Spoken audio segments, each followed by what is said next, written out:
अस्सलाम वालेकुम। आज के इस ट्यूटोरियल में हम माइक्रोसॉफ्ट एक्सेल के इंट्रोडक्शन के बारे में बात करेंगे। कंप्यूटर से रिलेटेड बहुत से काम ऐसे हैं जिनका वास्ता तकरीबन हर यूज़र से पड़ता है। ये काम घरेलू या दफ्तरी काम का से मुतल्लिक हो सकते हैं, यानी घरेलू सतह पर रहते हुए भी बहुत से काम ऐसे होते हैं जिनको सरअंजाम देने के लिए हमें कंप्यूटर की ज़रूरत पड़ती है, या बहुत से दफ्तर के ऐसे काम हो सकते हैं जिनको सरअंजाम देने के लिए हमें कंप्यूटर की ज़रूरत पड़े। सॉफ्टवेयर बनाने वाली कंपनियों ने ऐसे बहुत से सॉफ्टवेयर बनाए हैं जो इन कामों की अंजामदेही में कारगर साबित होते हैं। यानी बहुत से ऐसे सॉफ्टवेयर हैं जो हम अपनी डेली रूटीन में अपने छोटे छोटे प्रॉब्लम को सॉल्व करने के लिए यूज़ करते हैं। इन तमाम सॉफ्टवेयर को जब एक मजमूए के तौर पर इकट्ठा किया जाए तो उसे ऑफिस सूट कहा जाता है।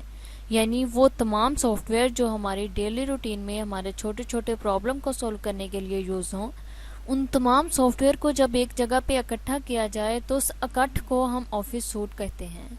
इसी तरह विंडो बनाने वाली मशहूर कंपनी माइक्रोसॉफ्ट ऑफिस के भी वो तमाम सॉफ्टवेयर जिनको हम अपनी डेली रूटीन में अपने प्रॉब्लम को सॉल्व करने के लिए यूज़ करते हैं, उस सूट का नाम माइक्रोसॉफ्ट ऑफिस है। माइक्रोसॉफ्ट ऑफिस के बहुत सारे सॉफ्टवेयर हैं जिनको हम यूज़ करते हैं, like MS Excel, MS Word, MS PowerPoint, MS Access और इसके अलावा और भी बहुत सारे सॉफ्टवेयर हैं। आज के इस पहले टॉपिक में हम आप लोगों को माइक्रोसॉफ्ट एक्सेल का तारुफ करवाते हैं, ताकि इसमें काम करने से पहले आप लोगों के जहनों में वर्किंग एनवायरनमेंट बन जाए। जब किसी भी चीज़ के बारे में बुनियादी बातों का इल्म हो जाए तो फिर इसमें काम करना बहुत ज़्यादा आसान हो जाता है। जैसे किसी भी मकान को बनाने से पहले उस मकान का नक्शा बनाने वाले के जहन में होना ज़रूरी होता है, बिल्कुल वैसे ही कंप्यूटर के भी किसी भी प्रोग्राम में काम करने के लिए उस प्रोग्राम का बुनियादी इस्तेमाल भी जहन में होना ज़रूरी होता है। मसलन हो सकता है कि आप एक ऐसी शीट तैयार करना चाहें जिसमें यूज़र सिर्फ चंद मालूमात कंप्यूटर को फराहम करे और बाकी तमाम कैलकुलेशन कंप्यूटर खुद निकाले। तो ऐसी फ़ाइल या शीट के लिए आप लोगों को ये इल्म होना ज़रूरी है कि ऐसी फ़ाइल या शीट माइक्रोसॉफ्ट एक्सेल में आसानी से बनेगी या माइक्रोसॉफ्ट वर्ड में। अगर हम माइक्रोसॉफ्ट एक्सेल की बात करें तो माइक्रोसॉफ्ट एक्सेल ज़्यादातर अदाद-ओ-शुमार, हिसाब किताब या अकाउंट्स वगैरह के लिए इस्तेमाल होता है। यानी ऐसे तमाम काम जिनमें रियाजी के फार्मूले, मसलन जमा, तफरीक, ज़रब, तकसीम या शुमारिया, सरमाया और बैंकिंग के फार्मूले इस्तेमाल हों, इनका आसान हल माइक्रोसॉफ्ट एक्सेल है।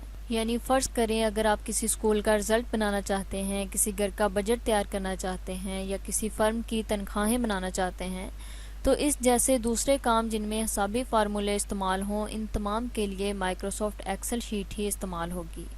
माइक्रोसॉफ्ट एक्सेल एक ऐसी फैली हुई शीट है जो रो और कॉलम के मिलाप से बनती है। यानी एक रो और एक कॉलम के मिलाप से बनने वाली शीट को हम माइक्रोसॉफ्ट एक्सेल की शीट कहते हैं। माइक्रोसॉफ्ट एक्सेल का इस्तेमाल हिसाबी कैलकुलेशन के लिए ही होता है। ये प्रोग्राम एक लिहाज से किसी भी प्रोग्रामर के लिए बुनियाद भी बनता है, क्योंकि इसमें इस्तेमाल होने वाले तमाम फार्मूले ही आगे चलकर किसी भी प्रोग्रामिंग लैंग्वेज में थोड़ी बहुत तब्दीली के साथ इस्तेमाल होते हैं। ये तो हमने देख लिया कि माइक्रोसॉफ्ट एक्सेल होता क्या है, कैसे कर सकते हैं, डाउनलोड कर सकते हैं और किस तरीके से उसे इंस्टॉल कर सकते हैं। आई होप कि आपको समझ आ गई।